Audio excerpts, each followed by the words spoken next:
Hello, this is Matt on the Moon Lambo channel. I'm going to take a minute early on in this video to hop on over to the Xrp Rich List because I just noticed that there are now over 4.25 million XRP accounts.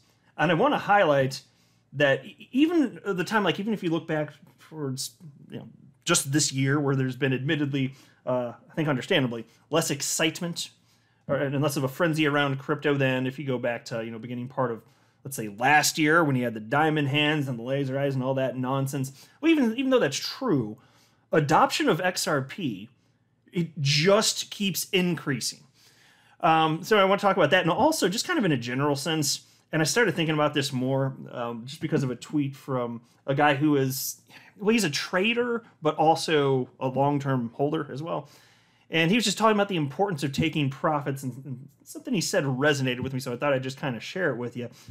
Because, even though for someone like me who is not a trader, it's still possible that I can bungle my own opportunity when it comes to achieving crazy returns on my my holding of XRP. Because humans do this thing where when prices are going up, like, should I really sell now? What if it just keeps going? I'm going to feel like an idiot and those type of things, and then okay, but what if it doesn't? Or what if we're really close to the top and then it's going to go back down to the downside even if there are a few little bursts to the upside? It gets a bit risky. That's why at some point it's just like you have to leave well enough alone. Have a plan, or at least a loose plan. That's what I think because when this stuff happens, if you haven't even thought through it, and then that's when the exciting emotions are coming, that could result in some very poor decision making, unfortunately. And so I think about that for myself too, because even though I was here at the end of 2017 when XRP rocketed from 20-something cents up to almost $4. Yeah, that was exciting, but I also could only get so much money into that point. I was new to crypto and I was still researching, so I didn't want to get too nuts with it anyway. So it was exciting, admittedly, to go through that, but I've never lived through a period like that where I would be selling, because I wasn't going to sell back then, because I just jumped into crypto. There's no way I was going to be selling at that point. But at this point, I'm so good personally at not emotionally responding when prices go down. Like sometimes I do get excited when prices go sufficiently low, because I'm like, oh my god, I can get it even lower, because I know it's not going to stay like that, because I'm not an idiot, because I just draw upon the past, which shows that markets don't go down forever. True of the stock market, true of crypto. But that's why I'm like, okay, but on the other side, am I gonna butcher this, because I haven't been there yet? Admittedly, I haven't done that. I'm worried. I think I'll be fine, but I think it's gonna be like stressful. I imagine, because think about it, what if XRP is worth over $10, like many of us think is going to happen? A lot of us think it's going to go much higher, whether it's 20 or 30, and I don't know if that would happen when it finally does burst this it's upcoming market cycle, whatever. But whatever it gets to, when it's actually worth that, there are a million things that could go wrong when you're trying to sell. And you could accidentally put a decimal point in the wrong place. You can sell it for the wrong price. What if exchanges get clogged up? So there's lots. But before going further, I do want to be clear. I do not have a financial background of any kind. I am not offering financial advice. And you definitely should not buy or sell anything because of anything I say or write. I'm just an enthusiast who enjoys making YouTube videos about crypto-related topics, but just as a hobby and just for fun. Market's down a little bit, mostly over the last 24 hours, or at about where they were literally 24 hours from now. 24 hours ago, rather. But still not looking too bad. Like XRP, 24-hour high of 38 cents. It's currently at 36 cents. Bitcoin, $23,324 with a 24-hour high of $24,269. You've got the market cap for the asset class still above $1 trillion. So, like, seeing that Bitcoin dominance, moving sideways, 41.94%. Take a look at this, though. Here's the Crypto Fear and Greed Index. I feel good. I don't enjoy the lemmings out there, the typical retail investors. I don't enjoy the fact that they're constantly fearful, those lovable, cuddly little things out there. But they're frequently in fear, because reasons. So even though they're still in fear, it looks like they're in a little bit less fear than yesterday. So here's the Crypto Fear and Greed Index at 34 out of 100. Well, good for them. I'm sorry they're fearful still, but it's not like it's at 6 like it was, 3 or 4 weeks ago. So, hey, heading in the right direction. And then there's this, the Xrp Rich List. And on the main page of the Xrp Rich List, we have a historic wallet count. And as you can see, there are currently, at the time that I'm recording this, over 4.25 million XRP wallets in existence. Now, mind you, I think that there's way, way, way more people than that holding XRP. And it's a suspicion. I admit that I can't prove this because I don't even know if there's a way to get this data. I've never seen anyone come up with a way to get this data. But if you magically have an idea, let me know.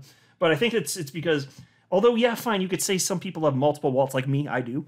I think most people, they buy XRP on exchanges and those are shared wallets. So money goes in and then the exchange takes the money and then the XRP is still just sitting in the wallet, in a shared wallet from the exchange. So it's like, okay, how many people then actually are? Because I think most people, and no offense if you're one of these people, but I think most people are a little bit too lazy to, take self-custody. It sounds like a pain in the rear side, and if you're new to it, maybe it is a little bit, but it's totally worth it in my opinion.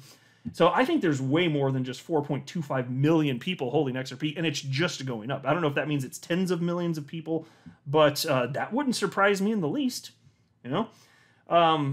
And you can see here, so if you just go back to late February, which is how far back this particular chart goes on the Xrp Rich List, it looks like we increased the number of accounts in existence, Xrp accounts in existence, by roughly, more or less a couple 100,000.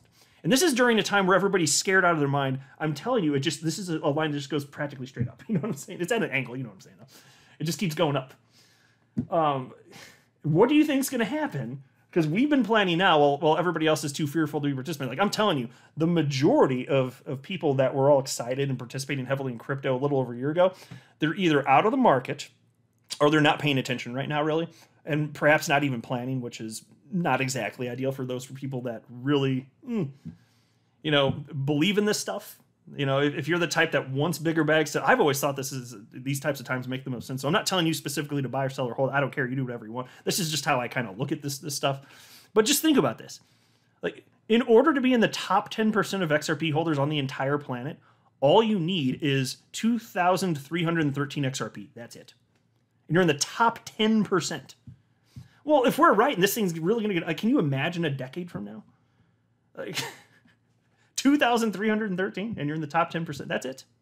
And to be in the top 5%, you need 9,035 XRP. That's it. And look, I understand it's still thousands. Like, thousands is still money. I'm not saying that's a little, but I'm just saying, considering how much, even if you're putting in thousands to get, and then you're in the top 5% on the entire planet of all wallets, that's insane. It makes you wonder, though, given that they're shared wallets, might you actually be, in terms of like, where you'd be just if you're considering all your other retail investors out there, might be higher than 5%. You might, or well, no, lower percentage in number, meaning that your position would be more rare. So I said that exactly backwards, but your position would be that much more rare, perhaps, if what I'm speculating on is right about how many people are actually holding XRP. Because again, I think it's way more than 4.25 million. I don't know what the number would be, but I wouldn't be surprised if it's tens of millions of dollars.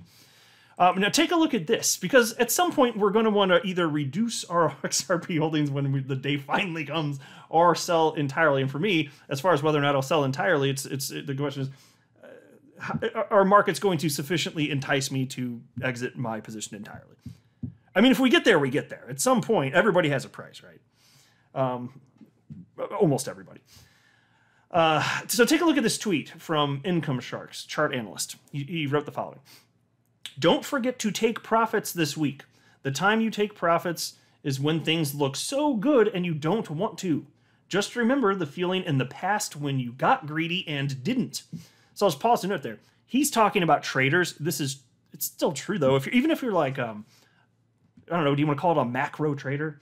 Even if you're somebody that just you consider yourself an investor, at some point, doesn't the concept apply though? At some point, you got to reduce your exposure, or don't you think? Isn't that why we're here? Many of us anyway.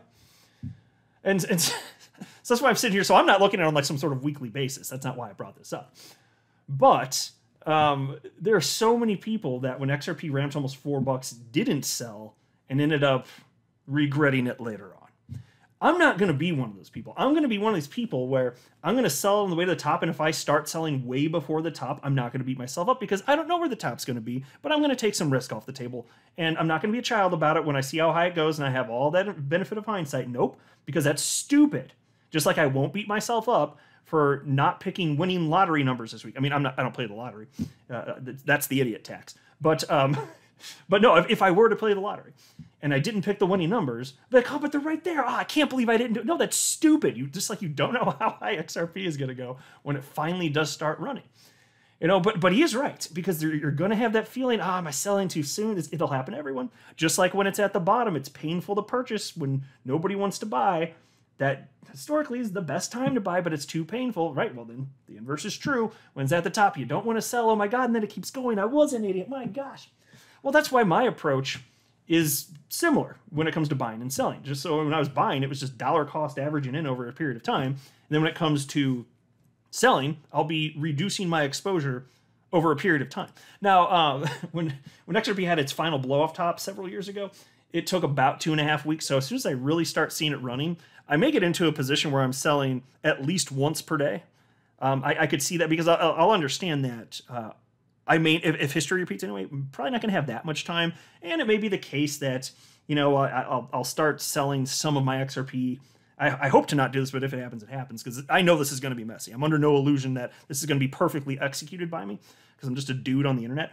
But I figure even if some of my XRP I sell after the top and it starts going back down, well, still, that's probably way higher than it is at the moment I'm recording this at 36 cents.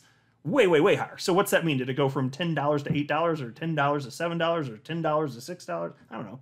I'm just saying, if some of my sells after the top happen and after the bubble burst for that period in time, well, I'll make peace. Like, that's fine. I'm not going to worry about it. I'm worried about it. I'm just kind of like, okay, how many exchanges are going to be congested? Is XRP going to be trading on a bunch of other platforms? We're going to have finality and it's in favor of XRP holders, and then it's relisted. I sure as hell hope so by the time this thing runs. I'm going to be really nervous. And that's nothing bad against the exchanges that are still trading it, like Uphold. I've had great experiences with Uphold for 4 years now. I've been on their platform, actually. And I personally have been really happy with them. So nothing against them. It's just like, if that's where people can go in the United States and this thing starts running because of pressures that are on a global level, what do you think might happen? So it just makes me worried. It's just another thing. But it's another reason I'll be scaling out of my position over time, because I think exchanges are going to go down. It is what it is. It's a weird animal. In terms of where things are going, I did want to highlight this also from chart analyst Leb Crypto. 24,000 is strong resistance, expecting it to act as such for the remainder of the week. Bitcoin. And so, yeah, we did see Bitcoin again above 24K. Now it's a little bit below that. So, I don't know. There's still some doomsday people out there, but most of the analysts that I follow on a regular basis, they seem to think more likely than not that the bottom's pretty well in, and it's more likely not to be moving to the upside, even if it takes weeks or months at this point. We're pretty well there. And then there was this from on-chain analyst Will Clemente, which is just another indicator, pretty well there with the bottom. He says, only a handful of times have long-term Bitcoin holders been under this amount of pressure, realizing losses as well as generally being underwater as a cohort. Each of these times has been highlighted below in green. So this is a chart that's tracking capitulation. Look at where the green is. That's where we are right now. So this is only the fourth time, according to this chart, that it's ever really happened, right? In terms of clumps. I mean, you could say there's technically little gaps right here where I'm circling back in like 2015, but you get the cut of my jib. It's like the fourth time ever. This doesn't last forever. In fact, take a look at this. Here's more from the Daily Huddle. Here's the most compelling chart in all of crypto, according to top on-chain analyst Will Clemente. Closely followed on-chain analyst Will Clemente says he's found the most compelling chart in crypto. The analyst shares a chart with his 652,600 Twitter followers showing the movement of the Bitcoin market cap versus number of sidelined Tether and USD coin, or USDC for short. Clemente's chart appears to show a correlation between the movement in Bitcoin's price and sidelined stablecoins. And for those of you that care to look, there is a chart on your screen right now. At time of writing, the amount of sidelined stablecoins is suggesting that the price of Bitcoin is likely to go up as per the chart. And here's a quote from Will Clemente. In my opinion, this is the most compelling chart in crypto. When large amounts of stablecoins are on the sideline relative to crypto's market cap, market participants have to chase the rally higher. When there's a lot of stables deployed, but no one left to buy, market runs out of new buyers. End quote. And so that's why over time I've been sharing with you various metrics that indicate, and nothing's guaranteed, I admit that too, but more likely than not, the worst has already occurred. Unless there's a wild card event, which fine could happen. Downside risk versus upside potential, it's not even close. Which is why when Will Comete recently put out a tweet, something to the effect of, okay, well, it was when Bitcoin was about 20K. He said, even if it goes down to $10,000, okay, so fine, you just lost half of what you put in, versus what happens when it goes to like back up to 70 or 80 or 90, 100,000 or 90,000 or $100,000. It's like, what if you're getting like 1,000% increase on the upside versus a 50% downside temporarily? Does it really functionally matter if you're a long-term long-term oriented individual? Well, for me, the answer is I just don't give a damn, because I'm not going to sell. I'm going to hold. And if I'm wrong about all this, fine. Maybe I'll lose everything and it all goes to zero. But I don't think that's what's happening. I'm just going to be really, really patient because it's all about human psychology so far as I'm concerned. I'm not a financial advisor. You should not buy or sell anything because of anything I say or write. That would be a very, very, very bad idea. Until next time, to the moon, Lambo.